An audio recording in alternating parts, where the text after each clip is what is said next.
Hello friends, welcome to learn services. This is Ram Soni. बीते कुछ दिनों में मध्य प्रदेश में अपर कलेक्टर का मामला काफ़ी चर्चा में है। और ये मामला इसलिए भी चर्चा में है चूंकि एक बहुत हाई रैंक के अधिकारी हैं जो घूस लेते पकड़े गए हैं। और ये मध्य प्रदेश का बिल्कुल नया ज़िला बना है। मऊगंज रीवा ज़िले से अलग होके एक नया ज़िला बना है। यहाँ के जो एडीएम साहब हैं, जिनका नाम है अशोक कुमार ओहरी, ये रिटायरमेंट से 2 महीने पहले 5,000 घूस लेते पकड़े गए हैं।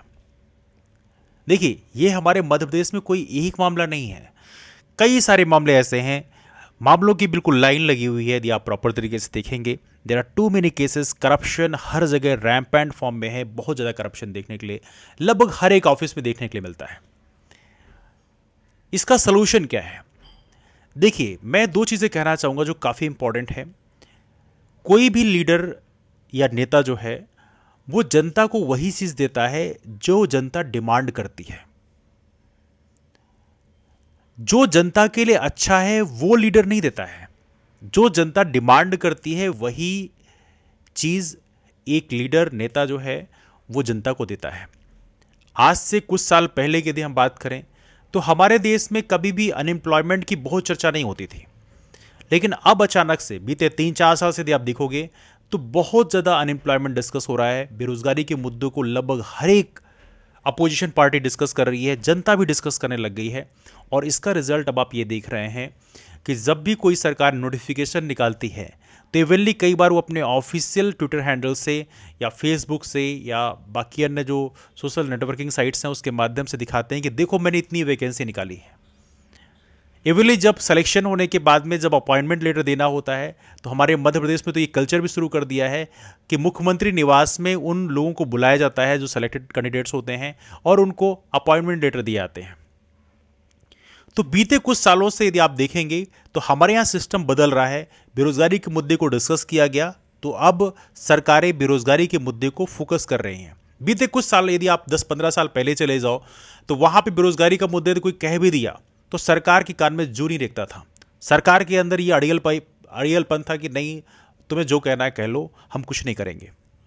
लेकिन बीते 3-4 सालों से लोगों ने इस मुद्दे को बहुत डिस्कस किया और फाइनली सरकार को बेरोजगारी के मुद्दे को सॉल्व करने के लिए कदम उठाना शुरू करना पड़ा। मैं ये नहीं कहूंगा ये परफेक्ट है। यदि 100 में से आप कहोगी 1% हो रहा है, दैट्स ट्रू। 1% से भी शायद कम सरकार प्रयास कर रही है, लेकिन एटलीस्ट कुछ प्रयास कर रही है। यदि आप 10-15 साल पहले देखोगे तो सरकार वो भी प्रयास नहीं करती थी। तो जब आप जिस मुद्दे की बात करने लग जाते हैं, जो चीज डिमांड करने लग जाते हैं, तो सरकार उस चीज की पूर्ति करने लग जाती है। उसी तरह से भ्रष्टाचार की बात करें, अभी भी बहुत कम लोग हैं जो भ्रष्टाचार के खिलाफ में खुलकर बोलते हैं। अंदर अंदर तो बुदबुदाते हैं लेकिन खुलकर बात नहीं करते कि नहीं, भ्रष्टाचार बंद होना चाहिए। अभी जैसे बेरोजगारी के लिए आंदोलन हो रहे हैं, भ्रष्टाचार के खिलाफ भी अब आंदोलन होने चाहिए कि नहीं, भ्रष्टाचार बंद होना ही चाहिए। अभी कई लोगों को क्या लगता है कि पर्सनल लेवल पे यदि हम अटैक करेंगे तो पर्सनल लेवल पे सामने वाला भी हमें डैमेज करेगा। अब जैसे यहां पे आप देखेंगे, लोकायुक्त की टीम ने इनको रगे हाथ 5,000 रुपए रिश्वत लेते पकड़ा।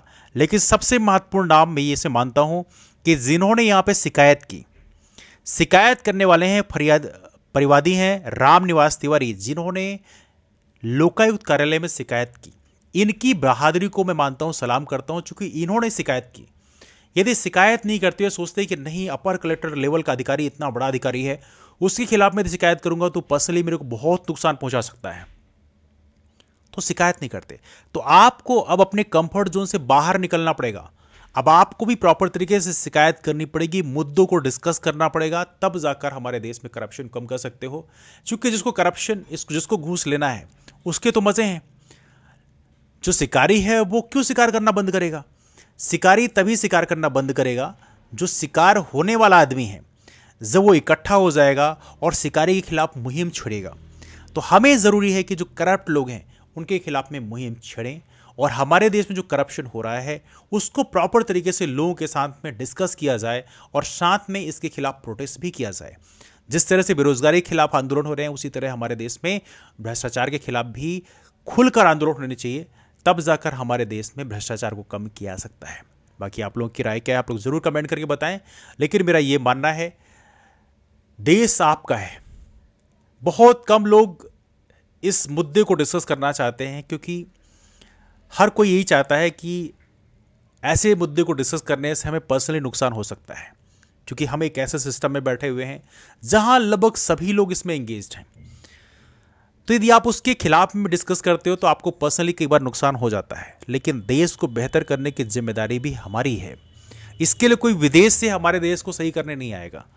तो अब आप लोगों की जिम्मेदारी है कि आप लोग इसके खिलाफ भी मुद्दे उठाएं और इसको बढ़ चढ़कर लोगों से इसके बारे में बात करें, और इसके खिलाफ में हमें आंदोलन भी करने की आवश्यकता होगी। आप लोग की राय क्या है, आप लोग कमेंट करके जरूर बताएं। मुलाकात करते हैं फिर, तब तक के लिए bye bye and take care.